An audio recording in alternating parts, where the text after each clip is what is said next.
단순히 전기 현상은 전하가 움직이지 않을 때 현상이고, 자기 현상은 전하가 움직일 때 현상입니다. 그래서 움직이지 않는 전하는 전기장만 만드는데, 움직이는 전하는 움직인다고 해서 자기장 안 만들지 않죠. 전기장도 만들고 자기장도 만듭니다. 그 다음에 전기장에서 움직이지 않는 전하는 전기력 받죠. 자기장에서는 어떻습니까? 움직이지 않는 전하는 자기력 안 받습니다. 근데 움직이는 전하는 어떻습니까? 움직이는 전하는 자기장에서도 힘받고 전기장에서도 힘받죠. 그래서 우리 한번 전기력의 크기와 자기력의 크기를 한번 비교해 볼 수가 있겠어요. 여기 지금 똑같은 전하가 있는데 지금 움직이고 있다. 움직이고 있는 주위에 전기장도 있고 자기장도 있다 라고 하면 요놈이 받는 전기력과 자기력의 크기는 어떨까 하는 거 한번 비교하면 재밌지 않을까 하는 생각이 듭니다. 그 이야기 하기 전에 하나 또 재미있는 것은, 움직이지 않는 전하는 주위에 전기장 만들지만 움직이는 전하는 주위에 자기장 만든다고 그랬죠. 근데 우리 역학 배울 때 여러 번 강조했어요. 움직이고 움직이지 않고는 딱 정해져 있다고 그랬습니까? 여기 지금 전하가 있는데 이 전하가 움직이는지 안 움직이는지는 자기 자신이 판단합니까? 보는 사람이 판단합니까? 보는 사람이 판단하죠. 보는 사람에 따라서는 움직이기도 하고 움직이지 않기도 하겠죠. 그래서 움직이는 사람한테는 요놈한테 자기장이 나오는데, 움직이지 않는 사람한테는 전기장은 만들지 않는 것으로, 전기장만 만드는 것으로 이렇게 보일 수가 있겠죠. 그래서 전기장과 자기장이 관찰자에 따라서 달라진다. 여기 지금 전하들이 있고 전류분포가 있으면 거기에 만들어지는 전기장과 자기장이 관찰자에 따라서 달라진 거라고 하는 그런 예상, 놀라운 예상을 우리가 할 수가 있는데, 그게 바로 맞는 얘기예요. 이런 것들이 다 어디 가서 이제 풀리냐면 우리가 곧 배우게 될 상대성 이론에서 풀리게 됩니다.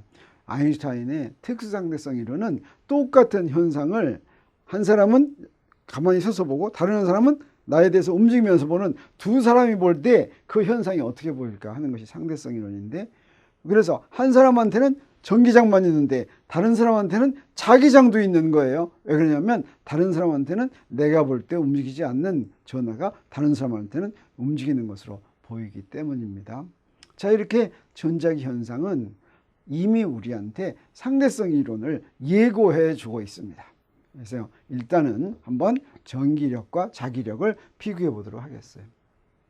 우선 전기력은 쿨롱 힘이라고 하는데, 그 무슨 얘기냐면 우리 전기장에 전하 Q가 있을 때 받는 힘, 이렇게 주어지는 힘, F는 QE로 주어지는 힘을 우리가 쿨롱 힘이다 이렇게 부릅니다. 그리고 전기장을 이제 숫자로 표시할 때 단위 쓰는데, 우리 단위를 잘 모르면 어떻게 하면 된다고 그랬어요? 우리 어떤 식에서부터 그 다른 양, 식에 나오는 다른 양의 단위는 알면 거기서부터 단위를 만들 수 있다고 그랬어요. 그래서 F는 Q에서부터 우리 전기장의 단위를 만들면 어떻게 하면 되냐면 힘의 단위를 전하의 단위로 나누면 되겠어요. 그래서 그 전기장의 단위는 뉴턴 퍼 쿨롱, 이게 바로 전기장의 단위예요. 여기다가는 다른 말 붙이지 않고 그냥 전기장의 단위는 뉴턴 퍼 쿨롱 이렇게 됐습니다. 근데 이렇게 간단한 식이 요것만 있는 게 아니라 또 다른 것도 있어요. 요거 아까 배운 스칼라 포텐셜인데, 스칼라 포텐셜은 어떻게 구해지냐면 전기장에다가 그 거리 차로 주어져요. 이건 마치 뭐가 같냐면 전기력 포텐셜 에너지는 전기력 곱하기 거리 한 2라고 같죠. 근데 요걸 Q로 나누면, 요거는 스칼라 포텐셜이 되고, 요것도 Q로 나누면 이건 전기장이 되고, 그 다음에 이게 D가 돼요. 그래서 스칼라 포텐셜은 전기장 곱하기 D 이렇게 돼서, 여기서부터 전기장의 단위를 알고 싶으면 스칼라 포텐셜의 단위에서 길이의 단위로 나누면 되겠어요. 근데 스칼라 포텐셜이 바로 전이라고 그랬죠. 전압. 스칼라 포텐셜의 단위는 바로 볼트예요. 볼트의 단위를 미터의 단위로 미터로 나누면 그게 바로 전기장의 단위인데, 이 단위나 이 단위가 다 똑같은 단위입니다. 어떻게 써든 상관이 없어요.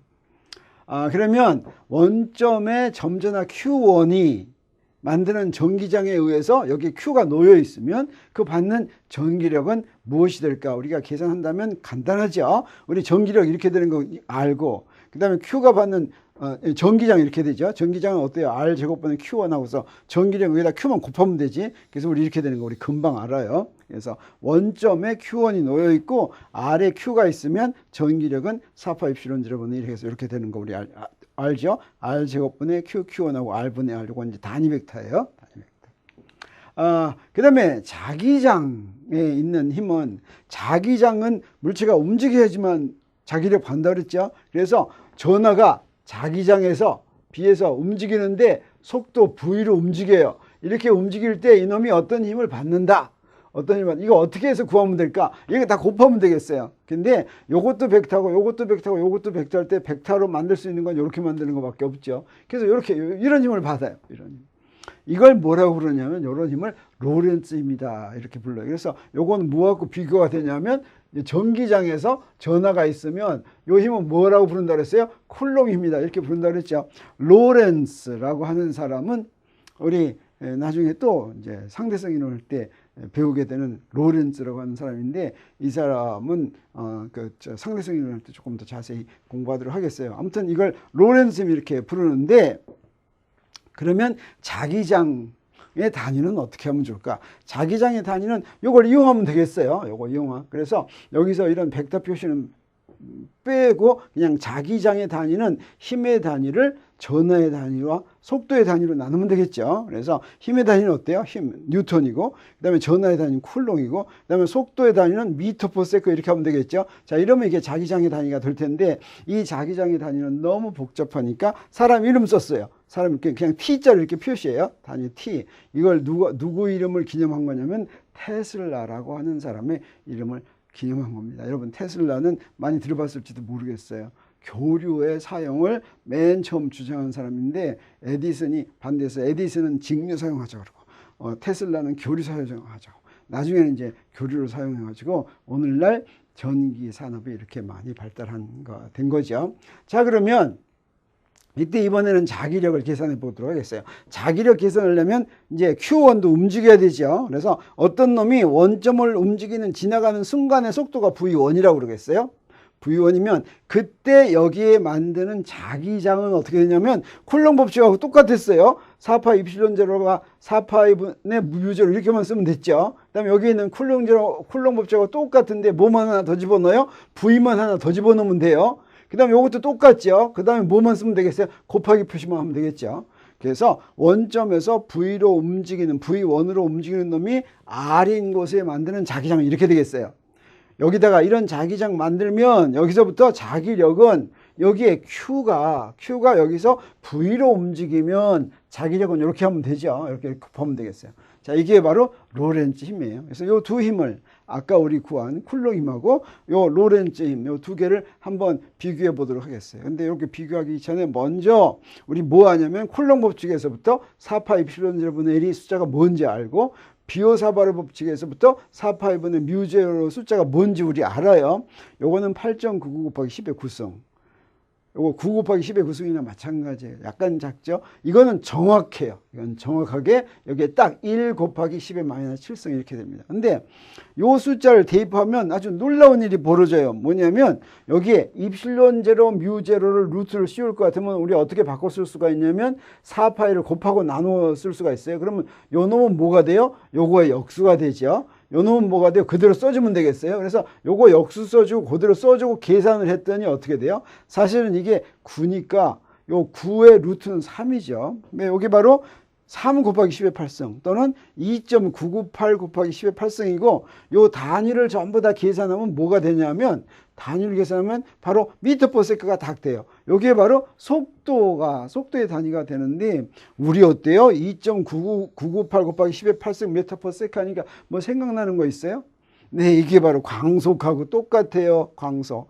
그래서 요 놈이 광속하고 똑같으니까 우리 입실론 제로 뮤 제로는 뭐라고 쓸 수가 있냐면 C제곱분의 2라고 바꿔 쓸 수가 있는데, 사실 이건 우연히 이렇게 맞는 게 아니라 이것도 또 상대성 이론하고 관계가 있어요. 상대성 이론에서 우리가 알게 되겠지만 이거는 필연적으로 요 값하고 C자승하고 딱 같다라고 하는 걸 우리가 알 수가 있어요. 그래서 우리 두 개를 비교하는데 아까 우리 전기력 원점에 있는 Q1이 아래에 있는 Q에 작용하는 전기력하고 원점에 있는 Q1인데 속도 V1으로 움직이는 게 아래에 있는 V로 움직이는 이 자기력하고 비교하겠어요.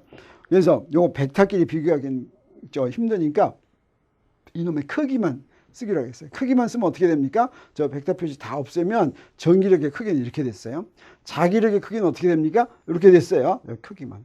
크기를 비교하려면 한번 나눠보는 게 좋죠. 나눴어요. 뭘로 나눠요? 자기력을 전기력으로 나눴어요. 그러면 가만 보니까 여기 두 개 보니까 어때요? 되게 비슷하죠. 다 똑같은 거 많죠. 요거 다 똑같죠. 그러면 요 놈하고 요 놈으로 나눈 건데 그랬더니 4파이는 없어지고 뭐만 남아요? 입실론 제로 뮤 제로 남죠. 그리고 나서 V1 됐는데 입실론 제로 뮤 제로가 바로 뭐라고 그랬습니까? C제곱분의 1이라고 그랬죠.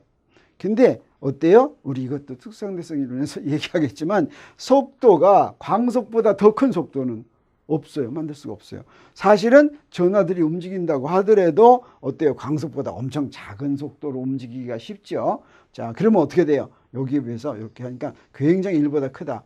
만일 전하들이 움직이는 속도가 광속보다 작다면 자기력은 전기력에 비해서 엄청 작다라고 하는 것을 우리가 알겠어요. 그래서 자기력이 상대적으로 전기력에 비해서 좀 작구나. 대신 빨리 움직이면 어때요? 좀 더 커지겠죠. 근데 빨리 움직인다, 늦게 움직인다 이건 누구 마음이에요? 보는 사람 마음이죠.